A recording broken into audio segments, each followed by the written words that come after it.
भीष्म पितामह जी कहते हैं पांडवों एक बात जरूर याद रखना कि कभी जीवन में पाप मत करना। और दूसरी बात कि अगर तुम्हारे आंखों के सामने पाप हो रहा हो, यदि समर्थ हो तो उसे रोकना, यदि समर्थ नहीं हो तो वहां से चले जाना, देखना मत। क्योंकि पाप करने से बड़ा पाप देखना महापाप होता है। पाप सहना, पाप देखना, ये सबसे बड़ी गलती है। ये जब बात कह रहे थे तो द्रौपदी जी हंस पड़ी थोड़ी सी। भीष्म पितामह जी ने पूछा कि क्या बात है पुत्री, क्यों हंस रही हो? द्रौपदी जी बेचारी अपनी व्यथा को कहती हैं, कहती हैं आज आप बहुत बड़े बड़े ज्ञान दे रहे हो, उसी भरी सभा में जब हमारे पांचों पति पांडव जो थे ये जब जुए में हार चुके थे अपने आप को, हमें भी हार गए, उस भरी सभा में हमारे केश को पकड़ करके जब दुशासन खींच करके लाया और हम आप सब लोगों से गुहार लगा रही थी, कृपाचार्य, द्रोणाचार्य, हम भीष्म पितामह जो आप हैं, ये सबसे मैं निवेदन की, लेकिन किसी ने नहीं सुना। आप एक बार दृष्टि टेढ़ी करके देख देते तो किसी की हिम्मत न होती हमारे ऊपर हाथ उठाने की, लेकिन आप चुपचाप देखते रहे। ये कौन सी मर्यादा है? इस बात को सुनकर के भीष्म पितामह जी हिचकियों से रो पड़ते, कहते हैं कि पुत्री आज 54 दिनों से इन बाणों की शैया पर लेटा हुआ हूं, जैसे 2000 बिच्छू एक साथ डंक मारे, ऐसा दर्द प्रतीत हो रहा है मेरे शरीर में। मैं चाहता तो कब का अपने शरीर को त्याग दिया होता, क्योंकि मुझे इच्छा मृत्यु का वरदान प्राप्त है। न मुझे इंद्र मार सकता है, न ये अर्जुन मार सकता है, ये सब तो मेरे सामने बच्चे हैं। लेकिन आज भी इसके बाणों के डंक को मैं क्यों सह रहा हूं? मेरे शरीर से एक एक बूंद जो दुर्योधन के खाए गए अन्न से रक्त बना था, वो एक एक बूंद निकल चुका है। आज मैं परम पवित्र हो चुका हूं, इसीलिए कन्हैया भी मुझे दर्शन देने आ गया। सोचने की बात है, जरा ध्यान से समझिएगा। जैसा खाए अन्न वैसा होए मन। अब अन्न की बात चली तो थोड़ा इस पे मैं अपने विचार को प्रकट करूंगा।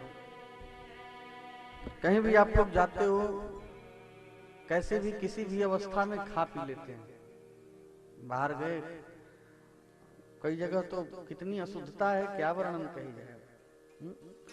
जो होटल में जाके सब खाते हैं ना आप लोग, वो समोसा, चाट, पकौड़ी, जो पता नहीं कैसे कैसे हाथ से वो सब बनाते हैं, आपको पता है?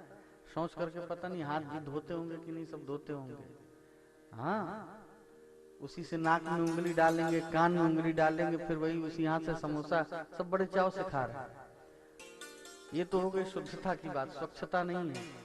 और रही बात, अन्न एक ऐसा माध्यम है मन में दोष पैदा करने का। ये पहले बुजुर्गों ने गलत नहीं कहा है कि जैसा खाए अन्न वैसा होए मन। कौन किस भाव से आपको दे रहा है, देते समय उसके मन में कौन सी गंदी कामनाएं चल रही हो, वो अन्न के माध्यम से उसकी सोच आपके अंदर प्रस्फुटित हो जाती है, प्रवेश कर जाती है। जैसे आंख और कान माध्यम है कलयुग के प्रवेश करने का जो मार्ग है, उसी प्रकार से एक अन्न भी है। सब आजकल के बच्चे चॉकलेट फाकलेट जो खाते हैं ना, ये सब भी कंपनी में कैसे बनते हैं, जाकर के जरा देख लेना। कहीं हमने सुना भी था कि सुअर की चर्बी भी शायद मिला करके और उससे बनाया जाता है चॉकलेट वगैरह। हाँ, सुना है मैंने।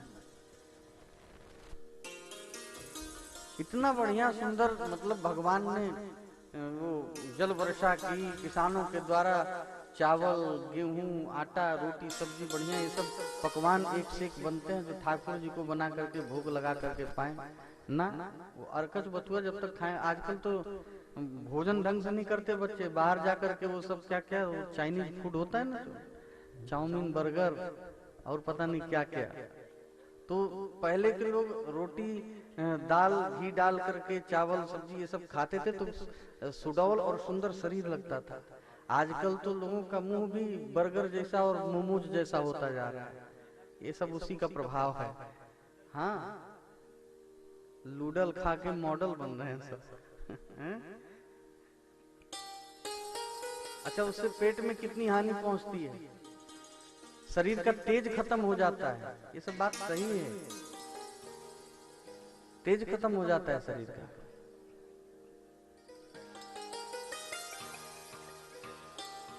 तो अन्न का बड़ा प्रभाव पड़ता है। प्याज लहसुन सब लोग खाते हैं, प्याज लहसुन भी नहीं खाना चाहिए। आज यदि आप लोग कथा श्रवण कर रहे हो, देखिए बहुत बड़ी कोई चीज नहीं है त्याग करना। अगर प्याज लहसुन सोचो कैसे छोड़ दें, जब आप अपने जीवा को नियंत्रित नहीं कर सकते हो तो फिर आपके जीवन में भजन कैसे आएगा। सीधी सी बात है, हमारा कहना कर्तव्य है, करना तो आप ही को पड़ेगा। जब एक जिह्वा पे आप नियंत्रण नहीं रख सकते तो फिर जीवन में बड़ी चीजों पर नियंत्रण कैसे पाओगे, भगवान का भजन कैसे करोगे। प्याज लहसुन जो है ये तामसिक पदार्थ है, इसको खाने से तमस गुण जो है अंदर बढ़ता है। अच्छा, इसका मैं अनुभव बताऊं आपको। आप कभी जैसे एक दिन परीक्षण करना, 10 दिन आप जैसे दिनचर्या आप रोज खा पी रहे हो वैसे खाना पीना, ठीक है। और 10 दिन मेरे हिसाब से एक बार खा पी करके देखना, एकदम शुद्धता से रह करके अंतर पता लग जाएगा। आप 10 दिन तक खूब बढ़िया से प्रातः काल स्नान करके और भगवान का खूब बढ़िया 2-4 मिनट 10 मिनट भजन करके, फिर उसके बाद अपने हाथ से बढ़िया प्रसाद बना करके शुद्ध सात्विकता से बर्तन वगैरह पूरा पवित्र करके बना करके ठाकुर जी को प्रसाद भोग लगा करके और वो पाइए। और बाहरी चीज कुछ मत पाइए, कुछ भी नहीं, केवल अपने हाथ का बना हुआ पाइए, अपने से जल लेकर के पीजिए। और 10 दिन का अनुभव इसमें आप करेंगे और 10 दिन अपना जो जीवनचर्या का अनुभव उससे आप जब मिलाएंगे तो बहुत बड़ा अंतर दिखाई पड़ेगा।